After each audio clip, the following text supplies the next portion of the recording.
नमस्कार दोस्तों, एक बार फिर आप सभी का स्वागत करते हैं AP education centre YouTube channel पर। तो मेरे प्यारे साथियों, आज ये जो आपकी क्लास होने वाली है, ये रेलवे एग्जाम के लिए मोस्ट इंपॉर्टेंट क्लास है, जो आपके परीक्षाओं में दोस्तों 100% प्रश्न जो है बार बार पूछे जाते हैं। मैं कहूँगा कि अगर आपको रेलवे में दोस्तों अंतिम सिलेक्शन लेना है तो वीडियो को पूरा ध्यान से देखिएगा। मेरे प्यारे साथियों, आज इस वीडियो का टॉपिक है मध्यकालीन इतिहास। और अगर आपको वीडियो पसंद आए, अच्छी लगे तो वीडियो को लाइक कर दीजिएगा और साथ ही साथ चैनल को भी सब्सक्राइब कर लीजिएगा, क्योंकि दोस्तों इस चैनल पर आपको रोजाना जो है टॉपिक वाइज क्लास कराई जाती है, जो आपके आने वाले सभी परीक्षाओं के लिए महत्वपूर्ण रहता है। तो चलिए वीडियो को शुरू करते हैं पहले प्रश्न के साथ। पहला प्रश्न दोस्तों आपकी स्क्रीन पे है, आगरा शहर को किसने बसाया। मेरे प्यारे साथियों, मैं आपको बता दूं कि मेरे आंसर देने से पहले अपना एक आंसर टिक कर लीजिएगा और लास्ट में कमेंट करके जरूर बताइएगा कि आपने कितने प्रश्नों के आंसर सही किए हैं। ठीक है दोस्तों, तो चलिए इस प्रश्न का सही आंसर देने का प्रयास करिएगा। आगरा शहर को किसने बसाया, तो मैं कहूँगा दोस्तों ये सिकंदर लोदी ने बसाया, यानी ऑप्शन बी इस प्रश्न का बिल्कुल सही आंसर हो जाएगा। चलिए दोस्तों, आपको बता दें कि लोदी वंश की स्थापना जो है बहलोल लोदी ने की थी। उसके बाद सिकंदर लोदी शासक बना। भूमि मापन के लिए गज ए सिकंदरी नामक प्रमाणिक पैमाना सिकंदर लोदी ने प्रचलित करवाया। 1504 ईस्वी में उसने आगरा शहर बसाया तथा 1506 में राजधानी दिल्ली से आगरा ले गया। ये सारे एक्स्ट्रा फैक्ट दोस्तों आपको याद रखना है। चलिए दोस्तों, अगला प्रश्न देखिएगा, इनमें से लोदी वंश का संस्थापक कौन था। Very very important question. इस प्रश्न का दोस्तों सही आंसर देने का प्रयास करिएगा, कोई भी दोस्त गलत नहीं करेगा। ठीक है, इस प्रश्न का सही आंसर क्या हो जाएगा, फटाफट आंसर देने का प्रयास करिएगा। इनमें से लोदी वंश का संस्थापक कौन था, तो मैं कहूँगा दोस्तों ये बहलोल लोदी था, यानी ऑप्शन सी हो जाएगा इस प्रश्न का बिल्कुल सही आंसर। दोस्तों बहलोल लोदी जो है ये लोदी वंश का संस्थापक था, ये आपको याद रखना है। चलिए मेरे प्यारे साथियों, आपको एक्स्ट्रा फैक्ट बता दें, दिल्ली सल्तनत का आखिरी वंश लोदी वंश था, जिसकी स्थापना बहलोल लोदी ने की थी। इस वंश का शासनकाल दोस्तों 1451 से 1526 ईस्वी तक रहा। पानीपत के प्रथम युद्ध 1526 ईस्वी में बाबर के हाथों लोदी वंश के अंतिम शासक इब्राहिम लोदी की हार के साथ दिल्ली सल्तनत का पतन हो गया। ये सारे एक्स्ट्रा फैक्ट दोस्तों आपको याद रखना है। चलिए दोस्तों, अगला प्रश्न देखिएगा, इब्राहिम लोदी 1526 में पानीपत की पहली लड़ाई में किसके द्वारा मारा गया था। चलिए इस प्रश्न का सही आंसर दीजिएगा दोस्तों। इब्राहिम लोदी 1526 में पानीपत की पहली लड़ाई में किसके द्वारा मारा गया था, तो मैं कहूँगा दोस्तों ये बाबर के द्वारा मारा गया था, यानी ऑप्शन डी हो जाएगा इस प्रश्न का बिल्कुल सही आंसर। चलिए आपको बता दें, इब्राहिम लोदी लोदी वंश का अंतिम शासक था। मुगल शासक बाबर ने पानीपत के प्रथम युद्ध में इब्राहिम लोदी को पराजित किया तथा इब्राहिम लोदी युद्ध स्थल पर मारा गया और दिल्ली सल्तनत का अंत हुआ एवं मुगल शासक की शुरुआत दोस्तों हुई। ठीक है, बाबर एक मुगल शासक था जिसका मूल स्थान दोस्तों मध्य एशिया था। वह भारत में मुगल वंश का संस्थापक था। ये सारे एक्स्ट्रा फैक्ट आपको याद रखना है। चलिए दोस्तों, अगला प्रश्न देखिएगा, कुतुब मीनार के पास स्थित कौन सी मस्जिद के बारे में यह माना जाता है कि वह दिल्ली में बनने वाली पहली मस्जिद थी। चलिए इस प्रश्न का दोस्तों सही आंसर दीजिएगा। प्रश्न बहुत ही अच्छा है दोस्तों। कुतुब मीनार के पास स्थित कौन सी मस्जिद के बारे में यह माना जाता है कि वह दिल्ली में बनने वाली पहली मस्जिद थी, तो मेरे प्यारे साथियों मैं कहूँगा ये कुब्बत उल इस्लाम मस्जिद थी, यानी ऑप्शन डी हो जाएगा इस प्रश्न का बिल्कुल सही आंसर। चलिए दोस्तों, आपको एक्स्ट्रा फैक्ट बता दें, कुतुब मीनार के पास स्थित कुब्बत उल इस्लाम मस्जिद भारत में इस्लामी पद्धति पर निर्मित प्रथम मस्जिद मानी जाती है। इसका निर्माण जो है मामलुक वंश यानी गुलाम वंश के संस्थापक कुतुबुद्दीन ऐबक द्वारा 1195 से 1199 ईस्वी के मध्य कराया गया था। कुतुबुद्दीन ऐबक मोहम्मद गौरी का गुलाम था। इसी ने गुलाम वंश की स्थापना भी की थी दोस्तों। ठीक है, ये सारे एक्स्ट्रा फैक्ट आपको याद रखना है।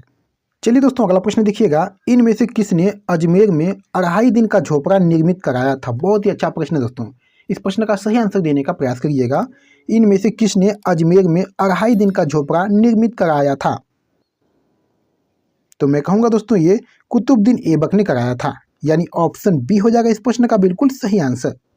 चलिए दोस्तों, आपको एक्स्ट्रा फैक्ट बता दें, गुलाम वंश का संस्थापक कुतुबुद्दीन ऐबक ने अजमेर में 2.5 दिन का झोपड़ा नामक एक मस्जिद का निर्माण करवाया, जो कि पहले प्रसिद्ध चौहान वंशीय शासक विग्रहराज चतुर्थ विशलदेव द्वारा बनवाया गया था। ये महत्वपूर्ण पॉइंट दोस्तों आपको याद रखना है।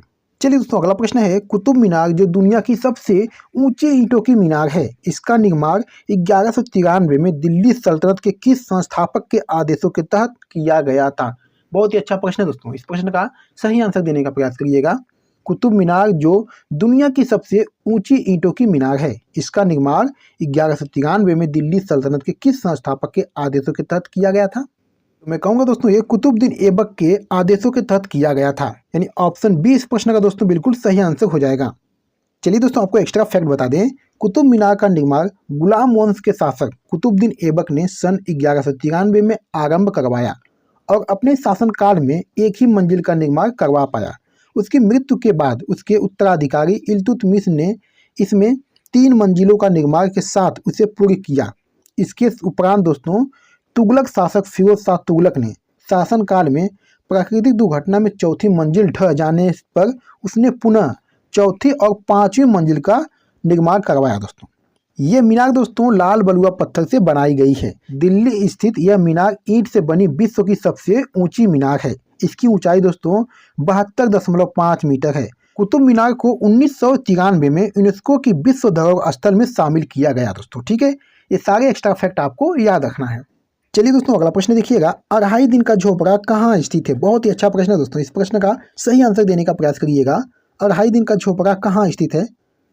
तो मैं कहूँगा दोस्तों ये अजमेर में स्थित है, यानी ऑप्शन 20 प्रश्न का दोस्तों बिल्कुल सही आंसर हो जाएगा। आपको बता दें कि अढ़ाई दिन का झोपड़ा राजस्थान के अजमेर में स्थित एक मस्जिद है दोस्तों, जिसका निर्माण मोहम्मद गौरी के आदेश पर कुतुबुद्दीन ऐबक ने 1192 ईस्वी में शुरू करवाया था। यह वर्ष 1199 में बनकर तैयार हुआ तथा इसका निर्माण एक संस्कृत महाविद्यालय के स्थान पर बना हुआ माना जाता है। ये आपको याद रखना है। चलिए दोस्तों अगला प्रश्न देखिएगा, कृष्ण देव राय किस वंश से संबंधित हैं? चलिए इस प्रश्न का सही आंसर दीजिएगा। इस प्रश्न का सही आंसर क्या हो जाएगा दोस्तों? कृष्ण देव राय किस वंश से संबंधित हैं? तो मैं कहूँगा दोस्तों ये तुलव वंश से संबंधित हैं, यानी ऑप्शन ए हो जाएगा इस प्रश्न का बिल्कुल सही आंसर। चलिए दोस्तों अगला प्रश्न देखिएगा, निम्नलिखित में से किस धरोहर स्थल में वास्तुकला की द्रविड़ स्थापत्य शैली है? चलिए इस प्रश्न का सही आंसर दीजिएगा। निम्नलिखित में से किस धरोहर स्थल में वास्तुकला की द्रविड़ स्थापत्य शैली है? तो मैं कहूँगा दोस्तों ये हम्पी में है, यानी ऑप्शन बी हो जाएगा इस प्रश्न का बिल्कुल सही आंसर। चलिए दोस्तों आपको एक्स्ट्रा फैक्ट बता दें, 14वीं शताब्दी के दौरान मध्यकालीन भारत के विजयनगर साम्राज्य की राजधानी हम्पी कर्नाटक राज्य में स्थित है। हम्पी को वर्ष 1986 में यूनेस्को द्वारा विश्व विरासत स्थल दर्जा प्रदान किया गया था।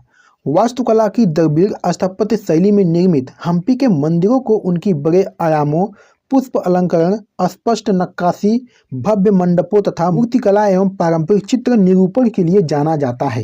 ये सारे एक्स्ट्रा फैक्ट आपको याद रखना है दोस्तों। चलिए मेरे प्यारे साथियों, इस वीडियो का लास्ट क्वेश्चन है, बहमनी साम्राज्य की स्थापना किसने की थी? बहुत ही अच्छा प्रश्न है दोस्तों। बहमनी साम्राज्य की स्थापना किसने की थी? तो मैं कहूँगा दोस्तों ये अलाउद्दीन बहमन शाह ने की थी, यानी ऑप्शन ए हो जाएगा इस प्रश्न का बिल्कुल सही आंसर। चलिए दोस्तों आपको एक्स्ट्रा फैक्ट बता दें, मोहम्मद बिन तुगलक की सेना का एक सूबेदार हसन गंगू ने अलाउद्दीन हसन बहमन शाह के नाम से 1347 ईस्वी में बहमनी राज्य की स्थापना की। इसका असली नाम दोस्तों जफर खां था। बहमन शाह पहला मुस्लिम था दोस्तों जिसने हिंदुओं से जजिया कर लेने का निर्णय किया। इसने गुलबर्गा को अपनी राजधानी बनाया तथा उसका नाम अहसानाबाद रखा। ये सारे एक्स्ट्रा फैक्ट दोस्तों आपको याद रखना है। तो मेरे प्यारे साथियों वीडियो को पर समाप्त करते हैं। आज की वीडियो में बस इतना ही। अगर वीडियो को पसंद आई, अच्छी लगी तो वीडियो को लाइक कर दीजिएगा और जो दोस्त इस चैनल पर पहली बार आए हैं चैनल को भी सब्सक्राइब कर लीजिएगा। तो चलिए फिर मिलते हैं आपसे अगली वीडियो में, तब तक के लिए धन्यवाद।